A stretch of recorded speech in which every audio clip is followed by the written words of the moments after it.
Hello crochet lovers, how are you? Welcome back to Crochet Lovers, the channel where we learn to crochet step by step. We'll start this season with a stitch that I love, which is the Peruvian or broomstick stitch. I asked you on Instagram what were the projects you would like for us to do with this stitch, and you answered a baby blanket. And let me tell you, those baby blankets look incredible with this stitch. You also said a neck warmer or a scarf, which is exactly what we'll do today. And the most creative idea to me was the bottom part of a summer top. You'll see that this is a very versatile stitch, so I invite you to discover it with me.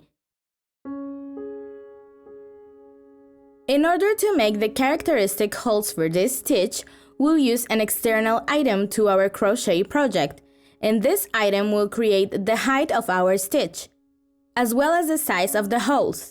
I'm using a yarn for a 4mm hook. And for this width, I recommend an item of 2 centimeters in diameter. Normally, we would use a thick knitting needle. But since I don't have those, I'm using the stick I found at home. It holds a paper towel roll in the kitchen.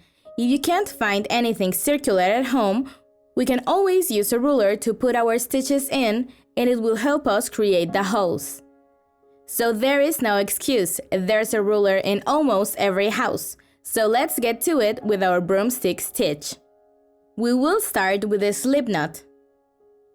We insert the hook and we'll make the width of our project with a number of chains multiple of 5. We can choose any width we want, but always with a number multiple of 5. I will make 25 chains. And when we have the desired width, we'll make 1 extra chain. Now, in the second chain from the hook, we'll make 1 single crochet, and we will keep making single crochet stitches in each available chain until we get to the other side. We should have the same number of stitches and of chains we did before. For me, it is 25. Now we'll start with the yarn over stage for the broomstick stitch.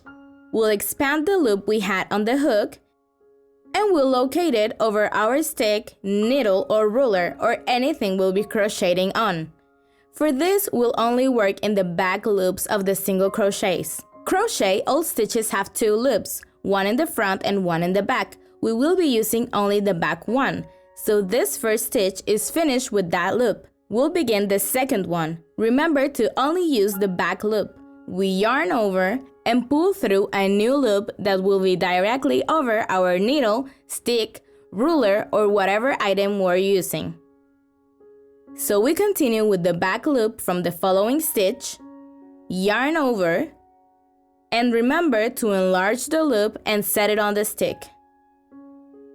In the next one, we use only the back loop, yarn over, and we set the loop on the stick. First, it can be a little weird to work with an external element in our other hand, but eventually we'll get used to it. One thing I do to make the process easier is to set it on my leg when I'm sitting, so that it does not move and I can create the stitches without any issues. We get to the last stitch and we get the last loop. I recommend to count the loops, especially at the beginning. We should always have the same number of loops and chains. For me, it's 25 loops. For bigger projects, we can create groups of loops by crumpling the crocheted parts. That's also okay. That is row 1. Now we'll make row 2, or what I call the single crochet lap. We'll move 5 loops to the hook, the first 5. We set them on the hook. And now we just need to yarn over and pull through those 5 loops.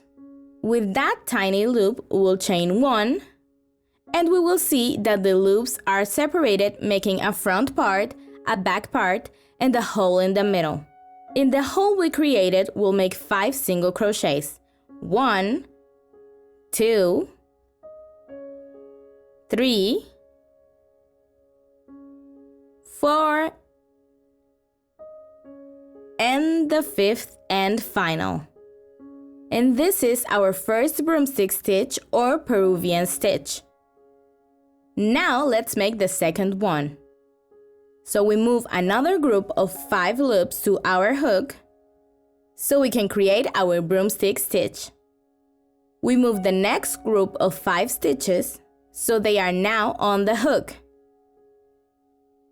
We yarn over, pull through the 5 loops at the same time, and now we should have 2 tiny loops on the hook. We pull through both of them, and this will count as 1 single crochet stitch. Now we just have to create 4 single crochet stitches to finish our broomstick stitch. Starting at the second broomstick stitch, we'll just make 4 single crochets because the first one is created when we begin working with the group. So you already know how to begin. Starting with the second broomstick stitch, we'll repeat the sequence. So now I'll move to the hook the following 5 loops. We pull through. We have 2 loops, we pull through them, and we have the first single crochet. So now we make 4 single crochets more to complete the broomstick stitch. That should always have 5 single crochets at the very top. We already have 3 broomstick stitches. We'll continue to make them almost without noticing. I think this row is much easier than the previous one. And now I'm completing the last one. We'll do it the exact same way we did with the previous ones. This is how the first row of broomstick stitches should look, with the rows it took us to complete it. As you can see, the diameter from the external element will determine the height of our stitch, as well as the size of the holes.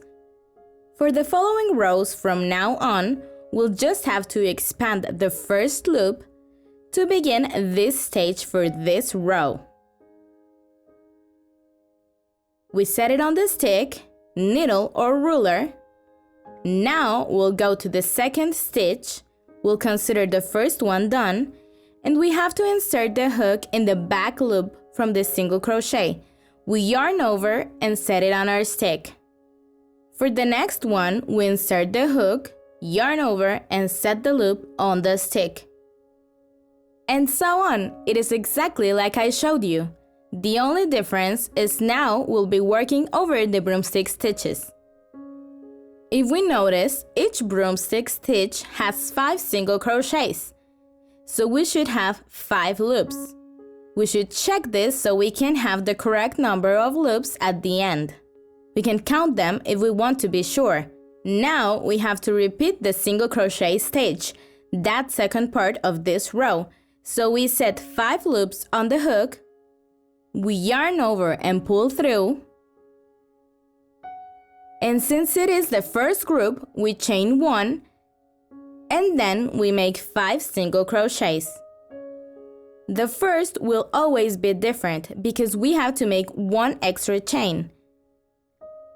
But now we make the single crochets and we go to the second broomstick stitch. First, we make the single crochet and then the 4 we need directly in the hole. Now we just have to repeat the instructions. This is why I'm telling you that once you get used to this, it will be really addictive. We only have to verify that each broomstick stitch is really on top of the previous one. This means we're doing it right. We'll create all the rows we consider necessary until we finish our scarf or neck warmer. I kept going until I had 45 centimeters. On screen you'll see some suggested sizes, but you can always adapt them to your needs and likings. I'll finish this row, and the great part of the broomstick stitch is that we can end it like this. It looks very cute. And if we want a straight row, we can always crochet a new row with single crochet stitches in the back loops. I will cut the yarn like this. I think it looks really nice. So I cut the yarn, remove the hook, and hide the extra yarn with a needle in the back part of the project. That's it! We have our neck warmer. Now we just need to add the button and hide that other piece of yarn from the beginning. For the buttons, we'll use the same holes the broomstick stitch creates. We don't have to create new ones. That's a good thing about the broomstick stitch. So I set the buttons wherever I want them, and we'll use the holes as the buttonholes.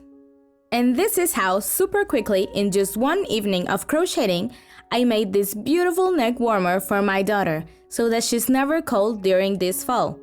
Well, crochet lovers, that's all for today. Thank you so much for being here with me again. And if you're new, I invite you to subscribe to the channel by clicking on the red button, so you're up to date with everything new. I'll upload a new video every Thursday, so I will see you very soon. Have a great day, crochet lovers!